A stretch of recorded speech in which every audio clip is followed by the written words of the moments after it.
کے اندر ہے. ایک بڑا گھنونا کھیل وہاں پہ کھیلا جا رہا ہے. سب سے پہلے تو گلگت بلتستان میں واردات مکمل کر لی گئی ہے، اب صرف ڈالنے کی تیاری ہے. یعنی حکومت کیسے بنے گی، اس کی بندر بانٹ کیسے ہوگی، کس کو کیا ملے گا، اس کے بارے میں چیزیں اور فارمولہ طے پا گیا ہے. اب یہ تماشا صرف آپ نے دیکھنا ہے اور یہ تماشا ہوتا ہوا نظر آئے گا. کس طریقے سے لا کے کٹ پتلی حکومت بٹھائی جائے گی گلگت بلتستان میں. یہ ری ٹیلی کاسٹ ہوگا 8 فروری 2024 کے الیکشن کا جو گلگت بلتستان میں ہونے جا رہا ہے. اب گلگت بلتستان کے لوگوں پہ منحصر ہے کہ وہ اس سارے ماحول کے اندر کھڑے ہوتے ہیں یا نہیں ہوتے.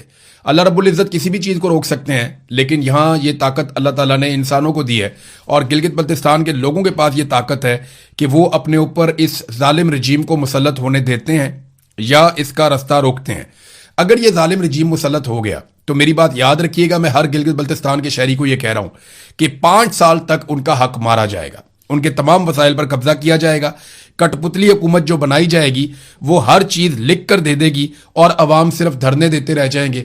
آپ کے پلے کچھ نہیں بچے گا. میں پھر بتا رہا ہوں، گلگت بلتستان کے لوگ ہی اب ایک واحد امید رہ گئے ہیں کہ وہ لوگ اپنے حق کے لیے کھڑے ہوں اور اس رجیم کی تبدیلی کو ناکام بنائیں، کیونکہ وہاں پہ اب رجیم تبدیل کیا جا رہا ہے. ایک طرح سے یہ الیکشن نہیں ہے، مذاق ہو رہا ہے. پری پول ریگنگ ہم نے بڑے پیمانے پر دیکھ لی ہے اور پولنگ والے دن کی ریگنگ ابھی ہم نے دیکھنی ہے اور اس کے بعد جو نتائج آئیں گے وہ بھی ہم نے دیکھنے ہیں اور اس کے بعد پھر یہ قوم کو بجٹ کے اندر الجھا دیں گے. یعنی کریں گے یہ کہ گلگت بلتستان میں دھاندلا اناؤنس کرنے کے فوراً بعد یہ بجٹ کی خبریں چلانی شروع کر دیں گے پاکستان کے میڈیا پہ اور گلگت بلتستان کا الیکشن کہیں غائب ہو جائے گا. یہ ڈیپینڈ کرتا ہے گلگت بلتستان کے لوگوں کے اوپر کہ وہ ووٹ کیسے ڈالتے ہیں، کیسے اپنے ووٹ کی حفاظت کرتے ہیں اور کس طریقے سے اپنے جیتے ہوئے امیدواروں کو ہی اسمبلی میں پہنچا کر اپنی مرضی سے اپنی حکومت تشکیل دیتے ہیں. اگر وہ یہ نہ کر پائے تو اسٹیبلشمنٹ کی بنائی ہوئی کٹ پتلی حکومت نہ صرف 5 سال ان کے حقوق کھا جائے گی بلکہ ان کے مفادات کا سودا بھی کرے گی، ان کے وسائل پہ قبضہ اور کنٹرول بھی کیا جائے گا. اب ناظرین آ جائیں کشمیر کی صورتحال پہ. تو کشمیر میں بڑے پیمانے پہ سیکیورٹی فورسز داخل ہونا شروع ہو گئی ہیں. ان کی ویڈیوز آ رہی ہیں اور ویڈیوز کے اوپر جو لوگ تبصرہ کر رہے ہیں وہ تو میں یہاں بیان بھی نہیں کر سکتا. تو کشمیریوں کے اندر ایک نفرت کی آگ لگائی جا رہی ہے.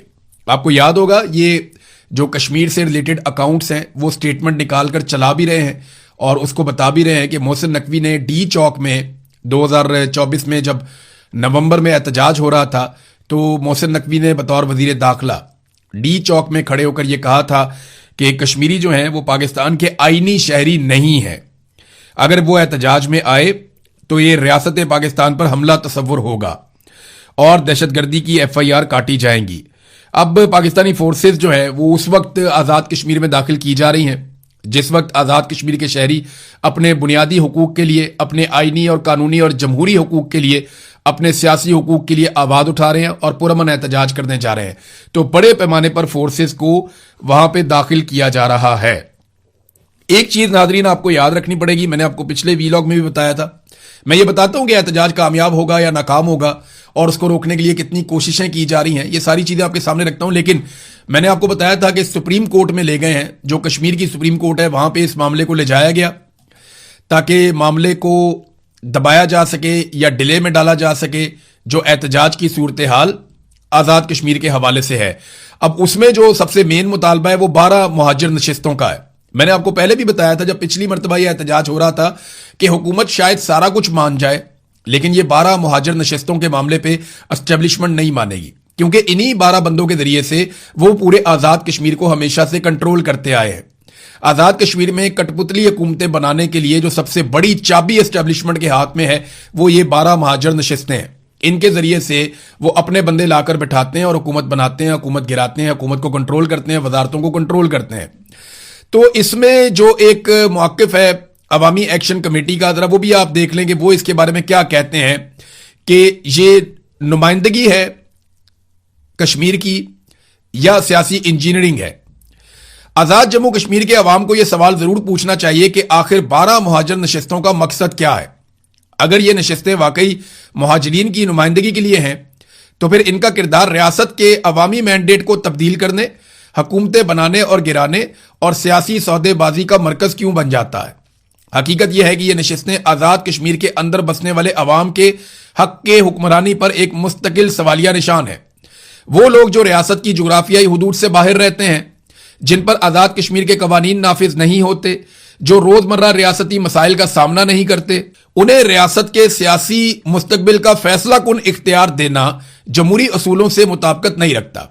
ان نشستوں کے ذریعے نہ صرف انتخابی عمل کو متاثر کیا جاتا ہے بلکہ عوامی مینڈیٹ کو بھی کمزور کیا جاتا ہے۔ یہی وجہ ہے کہ ہر انتخاب کے بعد یہ نشستیں عوامی نمائندگی کے بجائے اقتدار کی سیاست کا ہتھیار بنتی نظر آتی ہیں۔ 12 مہاجرین نشستوں کا خاتمہ، اس کا مطالبہ کسی فرد واحد، جماعت یا مہاجر برادری کے خلاف نہیں ہے بلکہ ایک غیر فطری اور غیر جمہوری سیاسی بندوبست کے خلاف ہے۔ جو ایک سیاسی بندوبست کیا اسٹیبلشمنٹ نے وہاں پہ، یہ اس کے خلاف وہ یہ کہہ رہے ہیں کہ یہ ہم مطالبہ کر رہے ہیں۔ ریاستی شناخت اپنی جگہ برقرار رہے گی مگر عوامی مینڈیٹ پر مسلط ایک اضافی سیاسی ڈھانچے کا خاتمہ ہوگا۔ اچھا، وہ بیچ میں تجویز بھی آئی تھی کہ ٹھیک ہے، اگر آپ چاہتے ہیں کہ ایک ٹوکن نمائندگی رہے مہاجرین کی تو وہ آپ رکھیں، لیکن آپ انہیں نہ وزارتیں دیں گے، نہ حکومت بنانے میں، نہ حکومت گرانے میں ان کا ووٹ کنسیڈر کیا جائے گا۔ یہ ایک زیادتی ہے جو لگاتار ہوتی چلی جا رہی ہے۔ اب سپریم کورٹ میں جو 5 سوالات اٹھائے، وہاں پہ دیکھیں نا، سپریم کورٹ کے اندر سوالات گئے ہیں نا، 5 سوالات حکومت کی جانب سے سپریم کورٹ سے اٹھائے گئے ہیں، جو آزاد کشمیر کی سپریم کورٹ ہے، اور یہ مہاجر نشستوں کے حوالے سے ہیں۔ آپ سوالات سنیں گے، آپ کو آئیڈیا ہو جائے گا کہ یہ کرنے کیا جا رہے ہیں اور ان کی نیت کیا ہے۔ نمبر 1، کیا ان 12 مہاجرین کی نشستوں کو جو ایکٹ 74 آرٹیکل 22 کا حصہ ہے، کیا انہیں بغیر آئینی ترمیم کے کسی اور طریقے سے آرڈیننس کے ذریعے یا قانون سازی کے ذریعے یا کسی اور طریقے سے ختم کیا جا سکتا ہے؟ یہ سوال پوچھا گیا۔ دیکھیں، آئینی ترمیم تو مسئلہ ہی کوئی نہیں ہے، ساری جماعتیں اس وقت ایک بریگیڈیئر کے کنٹرول میں ہیں، وہاں سے آرڈر آ جائے گا اور فوری طور پہ آئینی ترمیم ہو جائے گی۔ یہاں پاکستان میں ہم نے آئینی ترمیم ہوتی ہوئی نہیں دیکھی، تو یہ تو 10 منٹ کا کام ہے، اگر نشستیں ختم ہونی ہو 10 منٹ کے اندر ہو جائیں گی، پہلا سوال۔ دوسرا، موجودہ اسمبلی جو تقریباً اپنی آئینی مدت پوری کر چکی ہے اور ایک ایسے لمحے جب انتخابات ہونے والے ہیں، کیا وہ آئین کے اندر اتنی بڑی تبدیلی کرنے کے مجاز ہیں؟ یہ سوال پوچھا کہ آئینی مدت ہی پوری کر دی ہے ہماری اسمبلی میں۔ انہوں نے یہ سوال پوچھا سپریم کورٹ سے کہ ہماری اسمبلی تو تقریباً پوری ہو گئی ہے، تو کیا ہم ایک اور آئینی ترمیم کر سکتے ہیں؟ جناب، آپ اپنی مدت کے آخری دن بھی، جب تک آپ کی حکومت بیٹھی ہے، جب تک آپ کی کیبنٹ بیٹھی ہے، آپ پورے ملک کے فیصلے کر رہے ہیں، ایک آئینی ترمیم آپ نہیں کر سکتے۔ تو جب تک آپ کی حکومت بیٹھی ہے، آپ آئینی ترمیم آخری دن تک کر سکتے ہیں، کرنا چاہیں تو۔ ایک اور بڑا دلچسپ سوال انہوں نے پوچھا سپریم کورٹ سے کہ طاقت، دھمکی یا احتجاج کے ذریعے حکومت کو ایسی تبدیلی کرنے پر مجبور کرنا، کیا وہ آئین کے مطابق ہے یا آئین کو کمزور کرنے کے مترادف ہے؟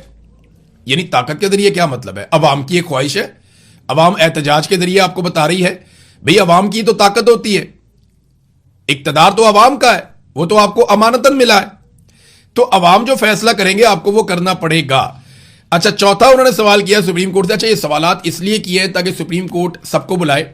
سپریم کورٹ نے ویسے بلا لیا ہے اور پارٹی بنا دیا ہے سب کو، اور سب کو کال کر دیا کہ آ جائیں، بیٹھ کے بات کرتے ہیں۔ اب سپریم کورٹ یہ کہے گی جناب کہ ہمیں بہت لمبا ٹائم چاہیے اس کو ڈسکس کرنے کے لیے، آپ اپنا احتجاج مؤخر کر لیں۔ تو کیا عوامی ایکشن کمیٹی 9 جون کا اپنا احتجاج مؤخر کر سکتی ہے؟ دیکھیں، اگر وہ یہ احتجاج مؤخر کرتی ہے تو اس کی ایک مثال ہوتی ہے کہ وہ دھواں مار جائیں گے، پھر یعنی پھر لوگ ان پہ اعتبار نہیں کریں گے، بڑا کام خراب ہونا شروع ہو جائے گا۔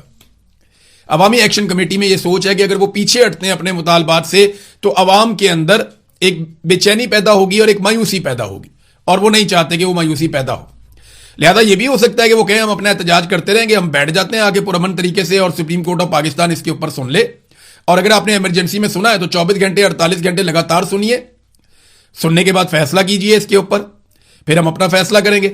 اچھا، ایک اور جو سوال پوچھا گیا سپریم کورٹ سے وہ یہ کہ ایسا احتجاج یا تحریک جو آئینی عمل کو متاثر کرے یا انتخابی عمل کو متاثر کرے، ایسے احتجاج کی صحت کے حوالے سے واضح کیا جائے جس سے جمہوریت ڈی ریل ہو سکتی ہے۔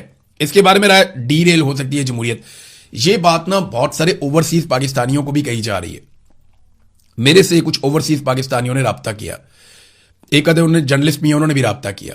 ان لوگوں نے کہا جی وہاں پہ کشمیر میں ایمرجنسی لگا دی جائے گی اور ہم سب کو آواز اٹھانی چاہیے کہ 9 جون کا احتجاج مؤخر کر دیا جائے، کیونکہ اس بات کا بڑا خطرہ ہے کہ جناب کشمیر کے اندر ایمرجنسی لگا دی جائے گی۔